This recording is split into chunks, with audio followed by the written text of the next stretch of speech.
1860 में अंग्रेजों ने एक कानून बनाया, उसका नाम था इंडियन पुलिस एक्ट। और ये जो 1860 का इंडियन पुलिस एक्ट बनाया, ये अंग्रेजों ने क्यों बनाया? इसलिए बनाया कि 1857 में इस देश में क्रांति हो गई थी, विद्रोह हो गया था, बगावत हो गई थी सारे देश में। मंगल पांडे को फांसी की सजा हुई थी बैरकपुर की छावनी में, और सारे देश में आग लग गई थी। गांव गांव में नौजवान खड़े होने लगे थे, युवकों के मंडल आ गए थे, और वो युवकों के मंडल फिर अंग्रेजी सरकार के लिए खतरा पैदा करते थे। तो अंग्रेजी सरकार ने हिंदुस्तान के क्रांतिकारियों को पीटने के लिए, मारने के लिए, उन पर गोली चलाने के लिए एक स्पेशल कानून बनाया जिसका नाम था इंडियन पुलिस एक्ट। और उस पुलिस एक्ट में उन्होंने क्या किया कि हर अंग्रेजी सिपाही के हाथ में एक डंडा पकड़ा दिया कि तुम हिंदुस्तानी क्रांतिकारियों पर लाठी चार्ज कर सकते हो। और कानून कैसे बनाया?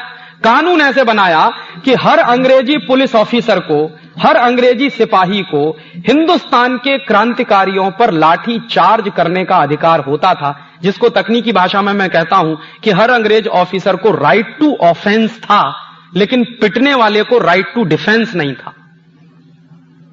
और जैसे अंग्रेज सिपाही किसी को पीट रहा है, बदले में अगर वो व्यक्ति जो पिट रहा है वो अंग्रेजी सिपाही को पीट दे, तो केस उस व्यक्ति के ऊपर चलता था जिसने अंग्रेज सिपाही को पीटा, ना कि अंग्रेज सिपाही के ऊपर जो पीट रहा है।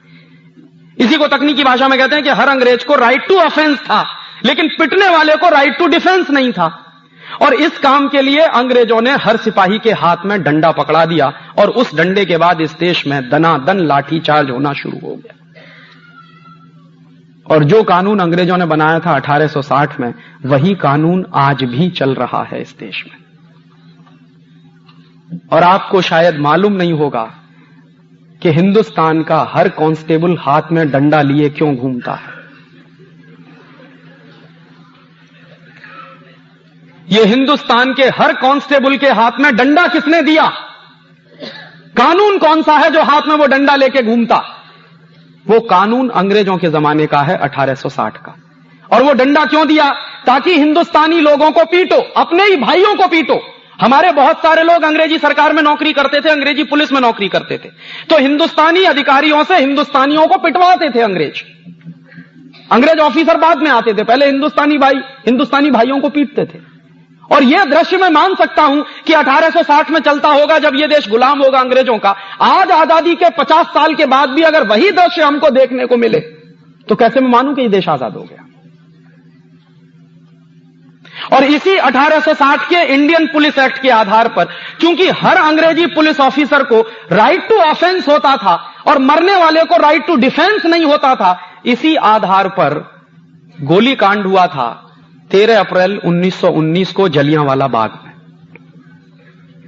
और जलियांवाला बाग में जो गोली कांड हुआ था 13 अप्रैल सन 1919 को, उसमें हुआ क्या था? 20,000 क्रांतिकारियों की एक मीटिंग चल रही थी, शांतिपूर्वक, जिसमें कहीं कोई उत्तेजना नहीं थी। और एक भी क्रांतिकारी के हाथ में ना लाठी थी, ना डंडा था, ना बंदूक थी, ना पिस्तौल थी, कुछ भी नहीं था। और उन क्रांतिकारियों के ऊपर गोली चलाने का आदेश दिया डायर ने। और डायर ने जिस तरह से गोली चलाई, वो जलियांवाला बाग जिसने देखा हो, मैं तो वहां 3 बार गया हूं। उस में घुसने के लिए बहुत छोटा सा रास्ता है, मुश्किल से 3.5 फीट का रास्ता है, बहुत छोटा। उस रास्ते पर डायर ने तोप ले जाके लगा दी कि कोई भाग ना सके, और चारों तरफ से वो घिरा हुआ है, बड़ी बाउंड्री है उसकी। तो 20,000 लोगों की मीटिंग चल रही थी, डायर अंदर घुसा, फौज उसकी बिखर गई और बिना चेतावनी दिए गोली चला दी। 18 मिनट तक बराबर फायरिंग होती रही, और 18 मिनट की फायरिंग में 2,000 लोग मर गए वहीं पर। और 2,000 लोग मर गए। बाद में डायर के ऊपर जब केस चला था, तो उसने बयान दिया था कि मेरे पास गोलियां खत्म हो गई थी, अगर होती तो और आधा घंटे चला था। तो जब वो गोलियां चली, 2,000 लोग मर गए, और बाकी लोग जो मरे वो भगदड़ से मरे।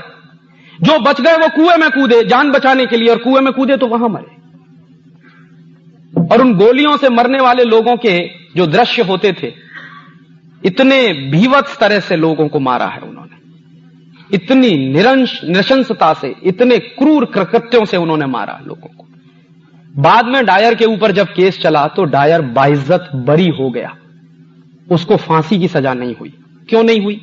क्योंकि जज ने कहा कि 1860 का जो पुलिस एक्ट है, वो डायर को गोली चलाने का अधिकार देता है, मरने वाले को राइट टू डिफेंस नहीं देता, इसलिए डायर का कोई कसूर नहीं है इसमें।